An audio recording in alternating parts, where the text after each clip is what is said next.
Welcome to Beach Jam Media, your resource-driven oasis with your host, Jennifer Corbin Carson. Join us each week as we dive into hot topics and essential materials for individuals and businesses. We invite you to get your feet wet and explore life's offerings. From insightful discussions to practical advice, we're here to navigate the tides of change together. Come join us for Beach Jam Media, where knowledge flows endlessly and where the currents of insight never stop. So come on, let's get our feet wet and explore what's waiting for us on the beach.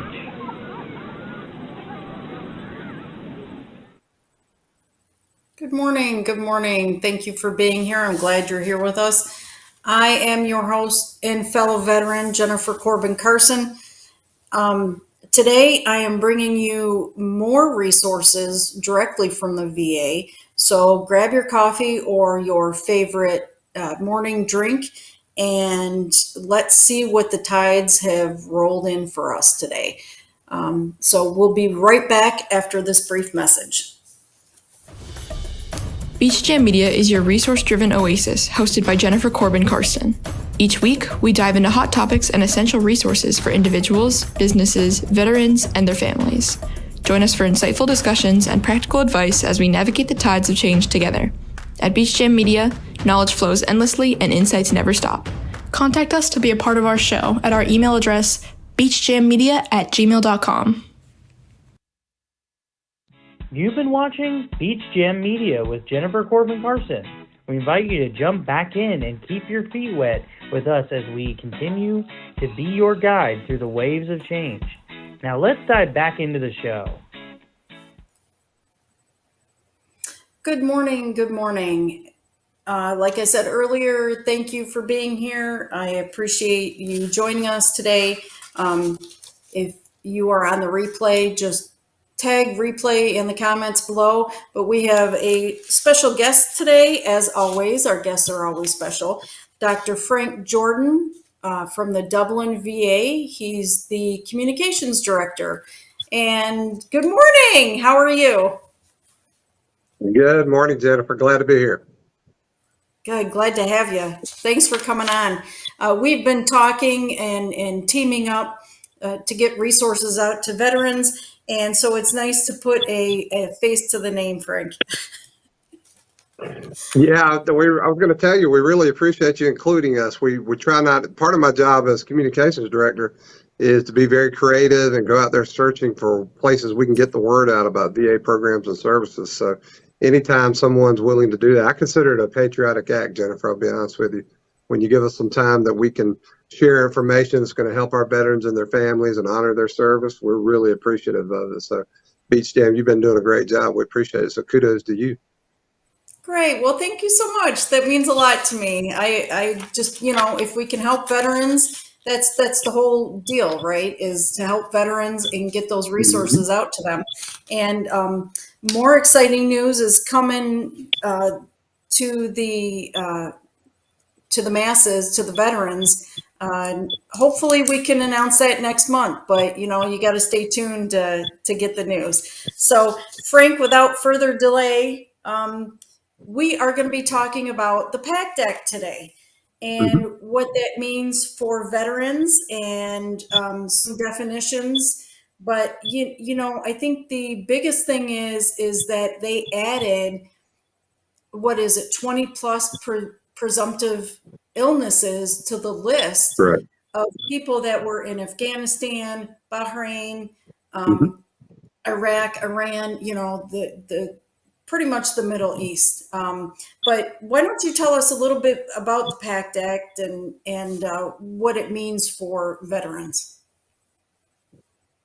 Yeah, Jennifer. So the PACT Act is named after Sergeant First Class Heath Robinson, who was a combat medic. And the idea is that for decades, one of the things in healthcare that kind of got not given its due attention was toxic exposures. And this really, the guys from Vietnam were complaining about Agent Orange for the longest time, of course. But when they started looking into that, we realized there are so many other toxic exposures. And it's even been estimated that upwards of almost 80% of veterans who had military service were exposed to toxic substances at some point. So we were glad to see many years ago they finally made Agent Orange a presumptive for the Vietnam guys that have been in country. So that means a presumptive just means that if you were there at a certain time and exposed, boom, we assume you're going to have some kind of problems. Doesn't mean you actually will. Now, that's very important that veterans understand that. Well, we presume it because we want to go ahead and get you registered so that when the time comes, if you need our help, you're not going to have to go through a bunch of paperwork. It's already in place. So that's what's great about the PACT Act. The PACT Act finally is the biggest expansion of benefits for veterans since the GI Bill. We were thrilled to see it in VA because now it kind of took some of the bureaucratic shackles off of us so that we could address some of these things that our veterans were concerned about. It really came to the fore, I think, because of the Iraq and Afghanistan wars, where our folks were exposed to burn pits and some other stuff. And we knew they had issues, so we were quick to get on that. But then we started going back and realizing just how many veterans were exposed. And it turns out what's great about the PACT Act and why I'm really pushing it to my veterans is you don't know where you got exposed. I don't want them to think in terms of combat. Combat, you probably were exposed to some stuff. But it turns out even in training, I was in the Navy for 7 years, active and 3 years reserve. And it turns out I did a lot of firefighting training.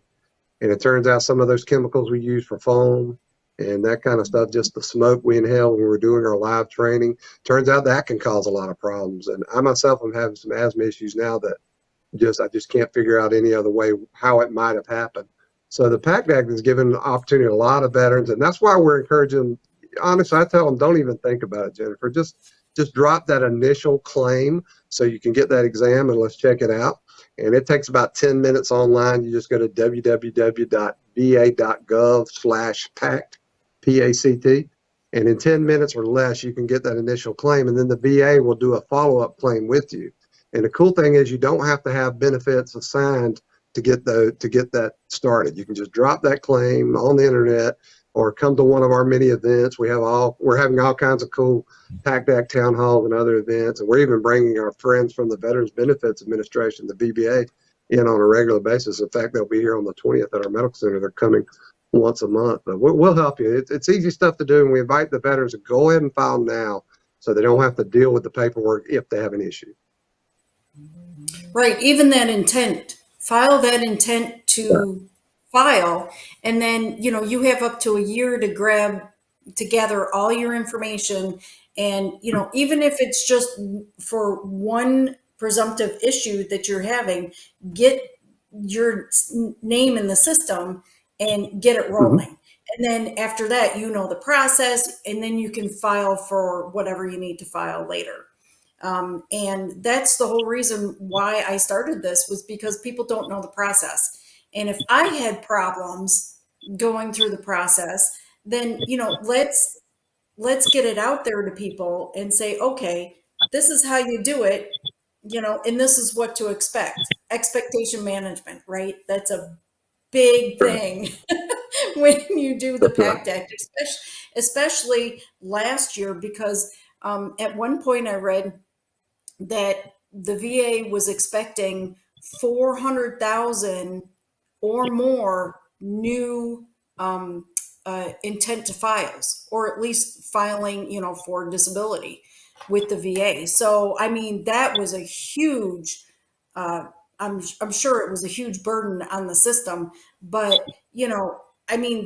this was put into place for our veterans and for those presumptive conditions, if you already have, but if you served in the Vietnam War, the Gulf War, Iraq, Afghanistan, or other combat zone after 9/11, or you were deployed in support of the global war on terror, or you were exposed to toxins or other hazard during military service at home or abroad. So it doesn't necessarily mean that you went overseas to the Middle East. Right. You could have been exposed to something here.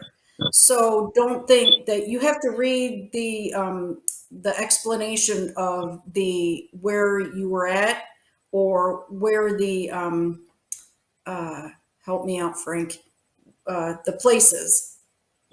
Yeah, combat zones, where you might have got service connected, that kind of stuff. But right. yeah, you're exactly right, Jennifer. And that's why I tell people, I really tell them, I'm a student of neurobiology, neuropsychology, et cetera, and I can tell you, our brains don't like to think too much. That's just how we are as human beings. We don't like to use our brain any more than we have to. And there's an evolutionary reason for that. It's just more efficient for us. But that's why I tell them in this case, you know what? Don't think too much. Drop that intent to file. It's so inclusive that I find that most veterans are probably going to have something that may connect them. So I say, do this: file the intent and let a VBA professional who does this every day talk to you and walk you through it. Why strain yourself? It's so. I was just reading. I've read this material 100 times, and I was reading it again this morning. And every time I look at it, there's something new in there. I was like, wow. And again, it's not combat zone. It covers the combat guys, but it could be that you were in a training somewhere, and it could be you could have been briefly exposed. I was in an F-14 squadron in the Navy, and then at a Naval Air Station, Pensacola, and we were constantly exposed to jet AP5 fuel fumes and other stuff. But just in our training, same thing. So I say, don't think too hard about it. Just drop that intent to file and let the VBA folks help walk you through it. And yeah, that's one of the things that frustrates our veterans too, is that, the process. And what I try to remind them is that we have, for example, when I started in VA 2003, we were in the process of going from serving less than 2 million veterans, and then 9/11 happened and all the wars. And we ended up, now it's about 8 million veterans. So our system's still trying to catch up with that influx. And so it takes a while, but that's exactly why I tell the veterans, don't wait, do it now. I was really surprised. I learned a lot of things working for the VA. And one of them was, before I went to the VA, I tell people before I started working here, I couldn't even spell VA and didn't know what it was about. But when I started working here, I learned so much. And one of those things is, I kind of thought, like I think most people think, that most veterans get out of service and they're fine and there's no problem. So maybe there's a small percentage of folks that have issues. Well, it turns out most veterans, if you serve for any length of time, really, you're going to have issues of some kind. Now, whether they're debilitating or something that you need medical help at, that's an open question. But I find more and more that most veterans, when I got out, I was 25 years old, 10 foot tall and bulletproof, and didn't think anything was wrong with me. And now that I'm 59, I'm finding all these things that I remember that happened. And yeah, my knees are bad. And yeah, my back's bad. And yeah, this happened. Yeah, we wore cheap tennis shoes and basic training, and I got shin splints and all kinds of stuff, plantar fasciitis. And so when you get a little older, you realize you're not 10 foot tall and bulletproof. And don't wait like Frank. Right now, I'm going to admit, I'm catching up. We had, when I was in the military, we still had this tough guy, He-Man attitude about stuff, this real hyper masculine attitude. And I'm glad to see that the military services are getting away from that silliness and realizing that you can be a tough warrior for your nation and still understand that you need help. And it's ironic, because that's one of the things the military actually teaches you from day one, and even did when I was in, the sense of camaraderie. And yeah, you need help and you got buddies there to help you. Well, guess what? That extends to the VA too, and it extends to veterans service organizations and podcasts like yours to help get the word out. So be humble and go ahead and drop that intent to file. And like I said, we hope you never need it. We hope you never have to come to the VA for health care, but we want you to be ready with the paperwork when you do.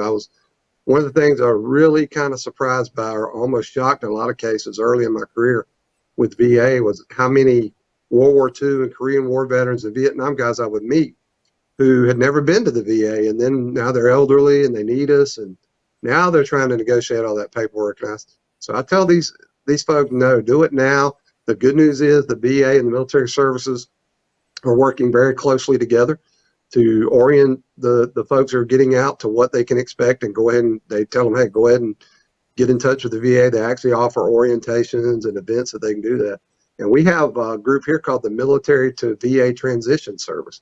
And that's social workers who literally their whole job is to help our veterans negotiate the VA, help them not only once they get in, but if they're trying to get in, we help them with the VBA and stuff like that. So I've been really pleased. In 20 years, I've seen amazing growth in the VA and how we do things. And it's not perfect, but it never will be, because it's a bureaucracy and it takes time.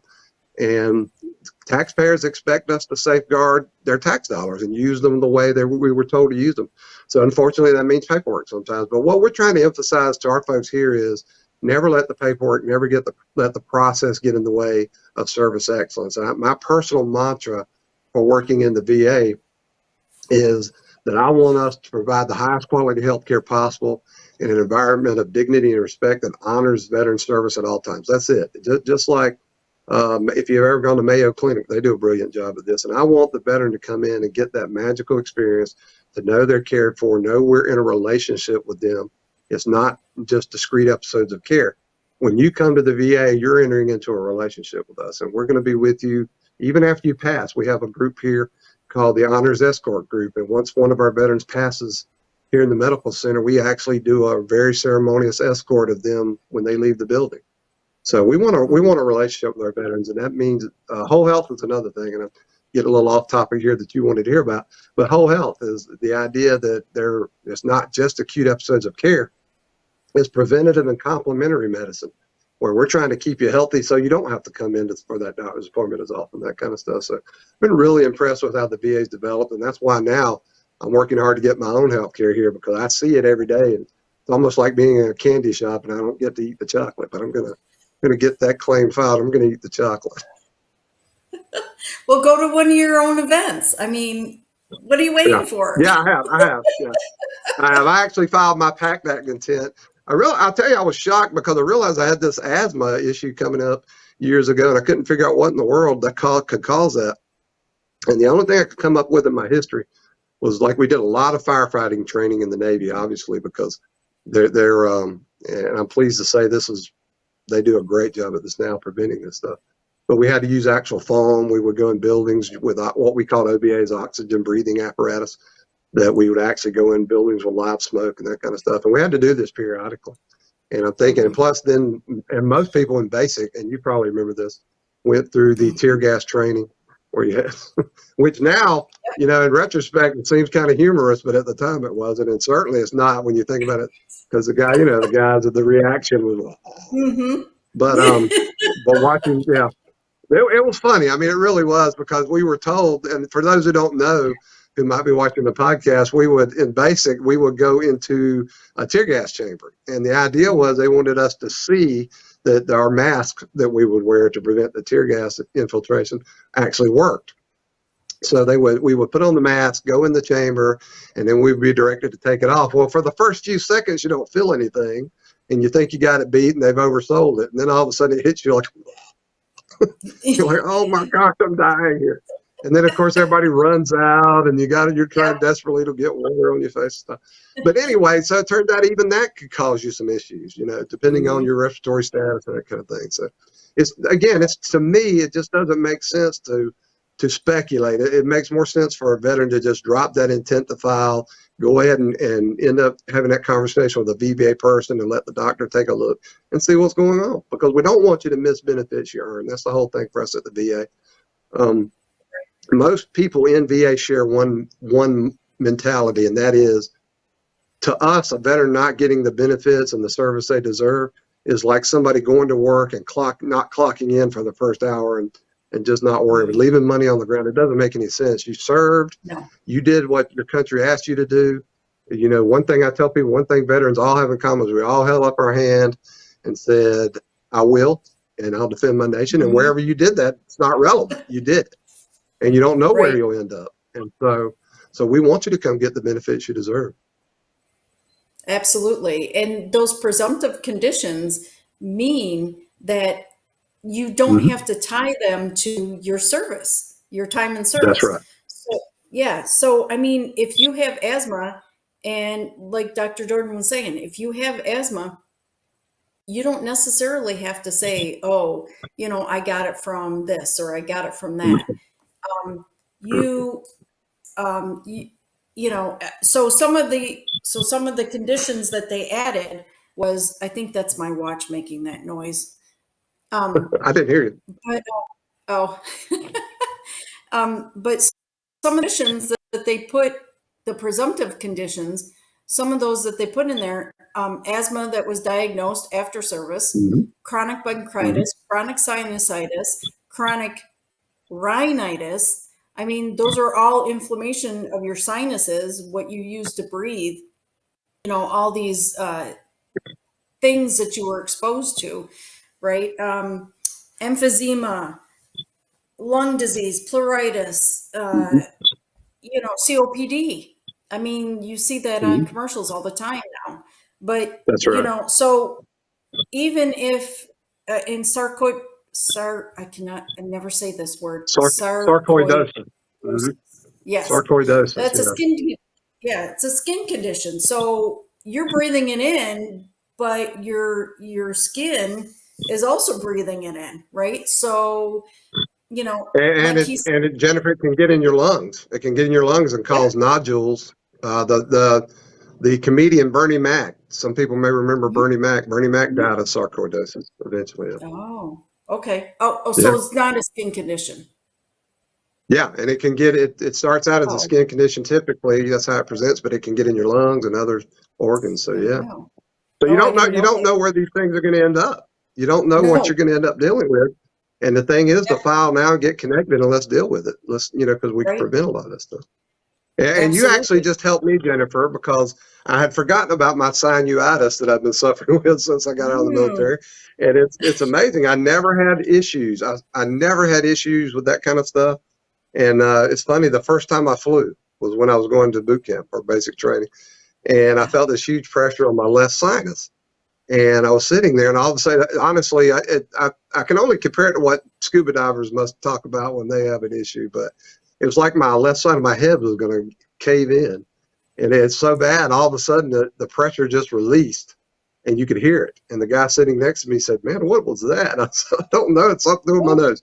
Didn't think anything about it. Got in boot camp, and I had hemiplegia on the left side of my face during boot camp. It was just my whole face left side of my face went numb. And now I'm 18 years old. I'm perfectly healthy. And I never had another incident. But after that, it was sinus issues constantly on the left side of my face. So whether or not that's related to the service, it certainly seems like a smoking gun. So that's what I'm going to do.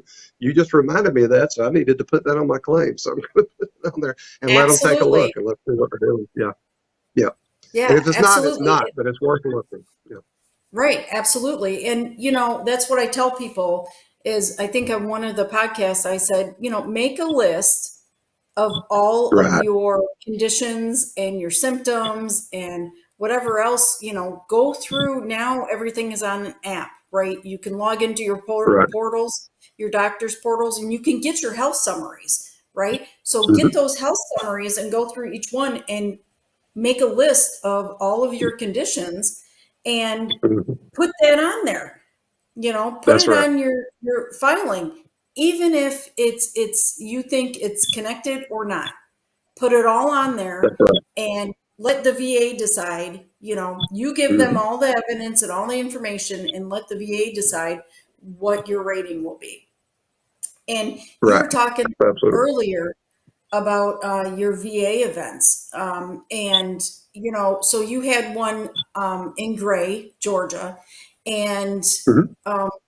my husband and I went to it. And, I Oh, keep good. telling Good. him, he's kind of like you, where he, didn't file, didn't file, didn't file.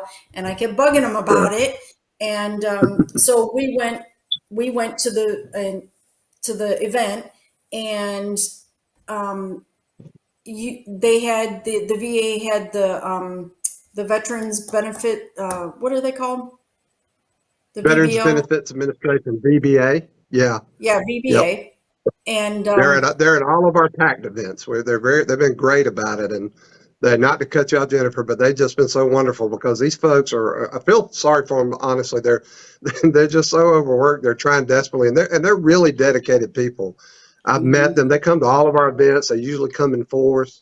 They're coming to our medical center once a month just to hold an open clinic for the veterans. They're doing virtual stuff. I was just helping them advertise one of those this morning. So these are really dedicated folks, but their job requires by law that they check off the right things and make sure they're doing it legally. And they have to. I mean, otherwise they could be in serious trouble, and that's fine. These are our tax dollars that need to be tended to. And so, but they're very dedicated folks. I'm very surprised. I've never talked to a VBA representative who didn't want the veteran to get what they wanted. So yeah, they've been at all of our events. And I'm gonna go ahead and put a shameless plug in for our Facebook page, go to Facebook, Dublin VA Medical Center, Dublin VA Medical Center. And I'll tell you why. It's the easiest way I have to communicate with my veterans and their families and anybody interested in what's going on in the VA. You don't have to be a veteran. You can just be idly curious. I don't care. Go to Dublin VA Medical Center, like our page, and then share that stuff. And I say that because just like the service you're providing here today, Jennifer, that Facebook page, a person can share that information themselves. And I tell them, you're doing a patriotic act when you get on our Facebook page and share what you see, because there's the VA and Congress is supporting us and providing so many programs and services these days. It's just an embarrassment of riches. It can be so hard to keep up with. Well, that's okay. We put the latest and greatest on there almost immediately, literally every day. When I'm sitting at home on weekends at night and just watching TV with my family, I check for the latest from VA to put on our Facebook page. I want that information out there. And then when it comes to our local events like PACT Act or any event we have, bingo, whatever, we do line dancing here as part of our whole health, but we put all that out there. So I'm really encouraging your watchers to go to our Dublin VA Medical Center page on Facebook, like it, and then share the info. And it doesn't matter if you're in California. I don't care. We're going to put some of the same stuff out. VBA is one big organization, so you can see the local stuff or you can get the latest national program. So I encourage people to do that. Yeah, absolutely. And you know what? If you see it on the Dublin VA Facebook page and you want your local VA to try to do something like that, contact your local VA and ask them. That's Be right. that advocate for yourself and other veterans. And that's what we try to do here as well. So, Dr. Frank Jordan, thank you so much for being with us today. We didn't get nearly into the PACT Act as much as we both wanted to, but that's for another episode. So, but thank you so much for being with us.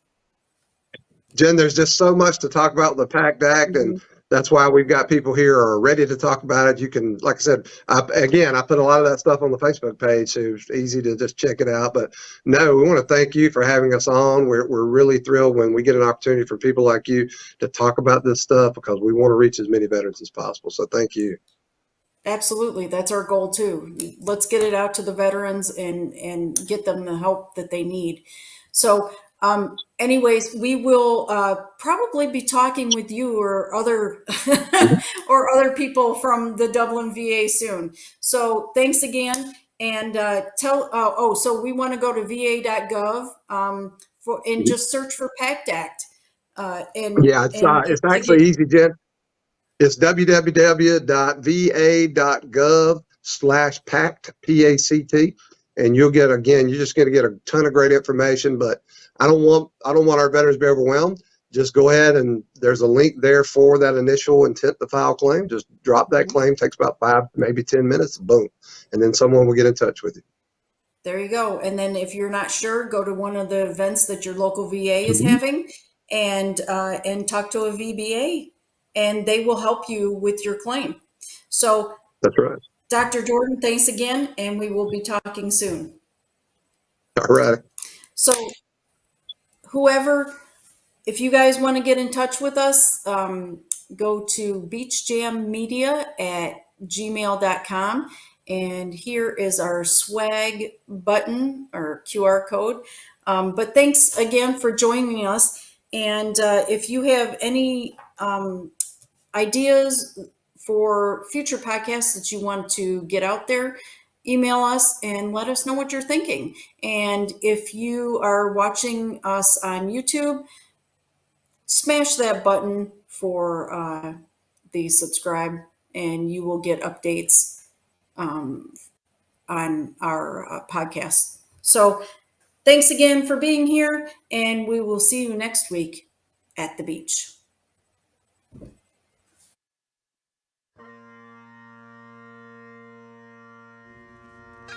In the calm of early morning, when the day begins anew, we pause to reflect.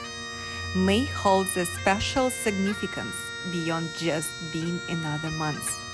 It is time for solemn remembrance, gratitude, and honoring those who've made tremendous sacrifice for our freedom.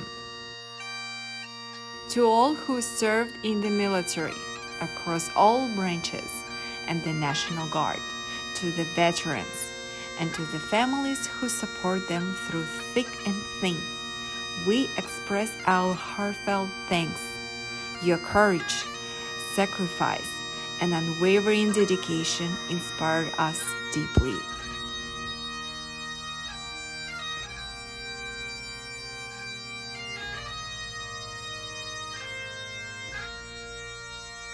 As we commemorate Military Appreciation Month, we recognize the importance of standing by our newest recruits. Those brave individuals venturing into an unknown, responding to duties called with determination, deserve our utmost respect and guidance. Equally important is our commitment to support those actively serving in the Air Force, Coast Guard, Army, Navy, Marines, Space Force, and National Guard. Whether deployed abroad or stationed at home, they carry out their duties with honor and integrity. It is our responsibility to ensure they have the resources, care, and unwavering support necessary to fulfill their missions. So, as we observe Military Appreciation Month, let's unite in gratitude and solidarity.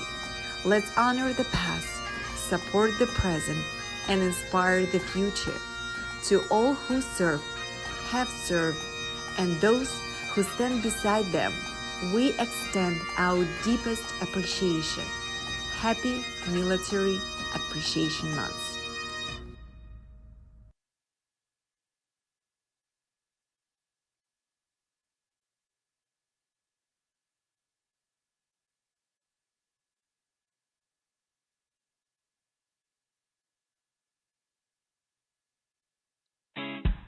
Thank you for tuning in to Beach Jam Media with your host, Jennifer Corbin Carson.